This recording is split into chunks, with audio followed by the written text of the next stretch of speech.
Hello mga ka-viewers! Welcome back to my YouTube channel. Another tutorial na naman tayo ngayon at ang aking ituturo ngayon sa inyo ay kung paano gumawa ng handwriting na gamit si Master. So kung ikaw ay bago pa lang sa aking channel at napadaan ka lang dito guys at nagustuhan mo naman ang aking tutorial, huwag po kalimutang mag-like at mag-subscribe at isabay mo na rin na i-click ang bell button para laging updated ka sa aking mga video. So, mag-start na po tayo at para matapos na po ang ating tutorial. So, proceed na po tayo kay PixArt.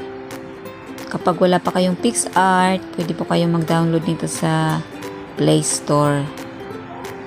Okay, so dito na tayo kay PixArt. Then, i-click po natin yung plus.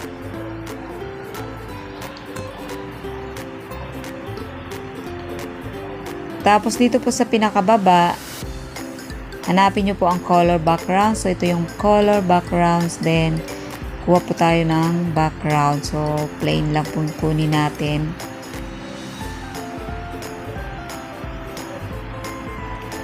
And then, next, click po natin yung sticker.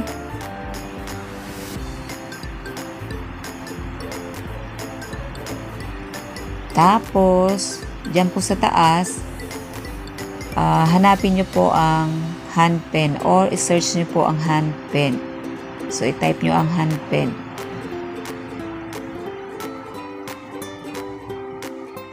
Ayan, hand pen. Okay, so yan, makikita nyo, sari-sari pong kamay. So, mamili po kayo ng isa dyan. So, for example, ito po. Ayan. So, ayusin lang po natin.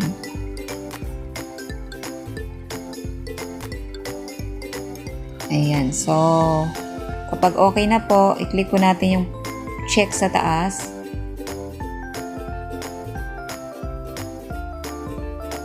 Tapos po, click po yung arrow.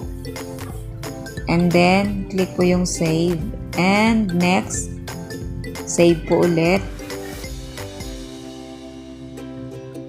Tapos, click nyo po ang done. So, ayun. Nakasave na po yun. Okay, so punta na po tayo sa Master. Okay, so dito na tayo kay Master. Click po natin si Master. Tapos dito, click po natin yung plus.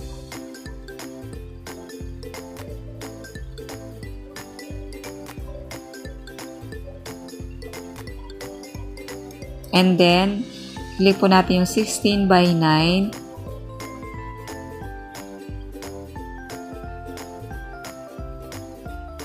And then, i-click po natin media. Tapos, dito tayo sa background. Kuha po tayo ng background. So, pipiliin natin muna is kulay puti.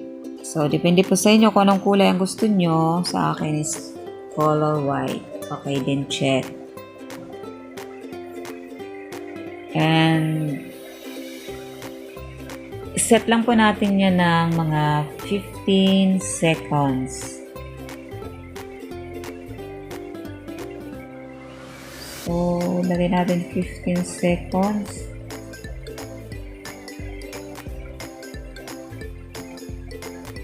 So, ayan na. Okay na po. And then, kapag okay na po is click na po yung check. And next, punta na po tayo sa layer.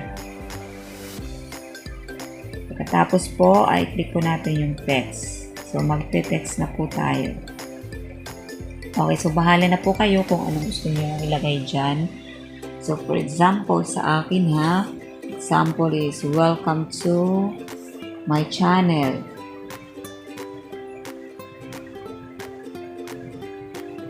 And click OK.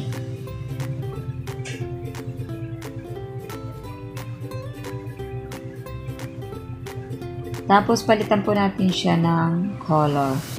Yan po ang color. Then, Palitan natin ng black. And then, check. Okay then. Click po natin yung check sa taas.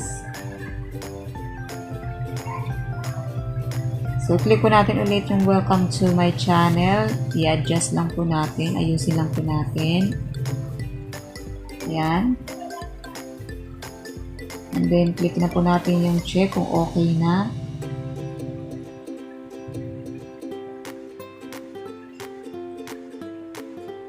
And after that, gagawin natin is click po natin ulit yung welcome to my channel. Ayan po, iset po natin ng mga 10 seconds.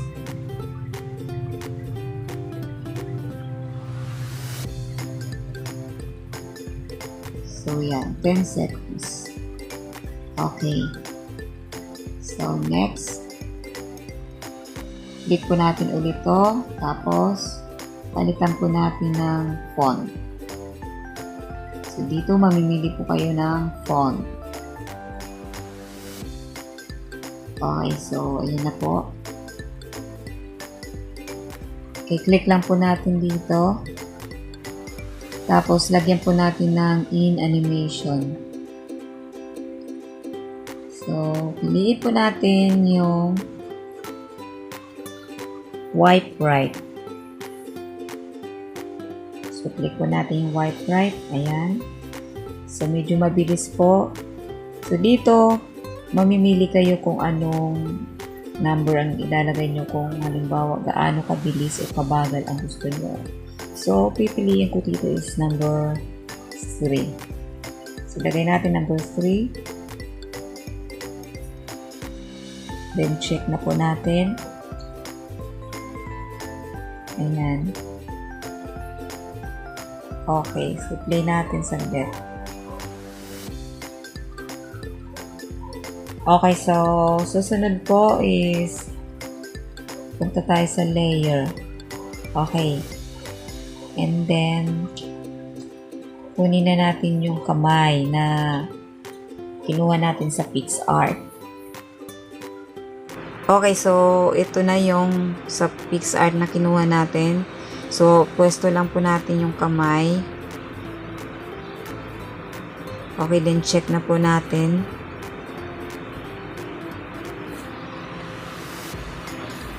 So, next po, gagawin po natin is ipwesto lang po natin tong kamay. Doon po sa welcome to my channel. So, i-timing lang po natin na paglabas mismo ng welcome o yung W, letter W, kailangan nakapwesto po dito ang kamay. So, ayan po.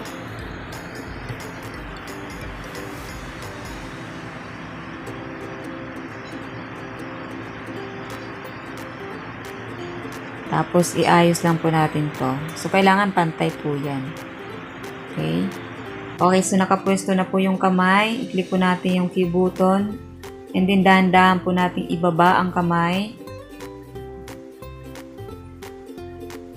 I-move po natin ng dahan-dahan. So, ayan po. Dahan-dahan lang po. Tapos, ibaba po natin. Ayan. Tapos, i-move pa natin ng konti. Nang dahan-dahan lang po. Tapos, itaas yung kamay. Ayan po. Then, move po ulit ng dahan-dahan. Then, ibaba po ang kamay. Okay. And then, move po ulit. So, makikita nyo po dito sa may kanan, parang susi po. Kapag nakita nyo po yan, sabihin, i-move nyo po yung, ito po yung ayan po yung susi. Kung nakita nyo po yan, i-move nyo po. Ayan po, yan. I-move nyo yan ng dahan-dahan. Up and down lang po ang gagawin nyo. So, letter by letter. Kailangan, bawat letra ay susundan nyo po. Ayan po. So, para may writing effect siya.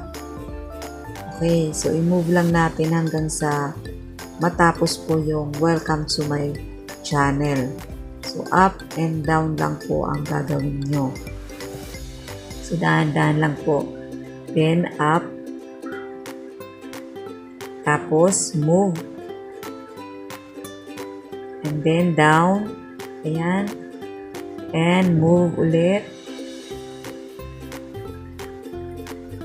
And then, up ulit. So, taas-baba lang po ang kamay. Okay, then move. And down. Okay.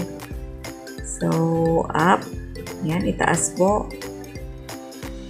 Okay, and down. Move nyo po, then down. Ganyan. So, try po natin. Then, i-check na po natin, tapos i-try po natin. Itingnan po natin ang kinalabasan. So, play lang po natin. So, ayan po. Okay. So, ulitin lang po natin. Ayan. So, ganun lang po kung paano gumawa ng handwriting sa KineMaster. So, I hope na may natutunan kayo sa ating tutorial, mga ka-viewers. So, thank you! Okay, so ganun lang mga ka-viewers kung paano gumawa ng handwriting. Napakasimple lang po at napakadali po ng paggawa ng handwriting na gamit si KineMaster. Okay, so thank you so much for watching and I hope na nagustuhan niyo ang aking tutorial. At syempre, kung ikaw ay hindi pa po nakakapag-subscribe, mag-subscribe na rin po kayo at isabay mo na rin na i-click ang bell button para unang-una ka na makakakita ng aking mga i-upload na video. So, God bless po sa ating lahat and bye!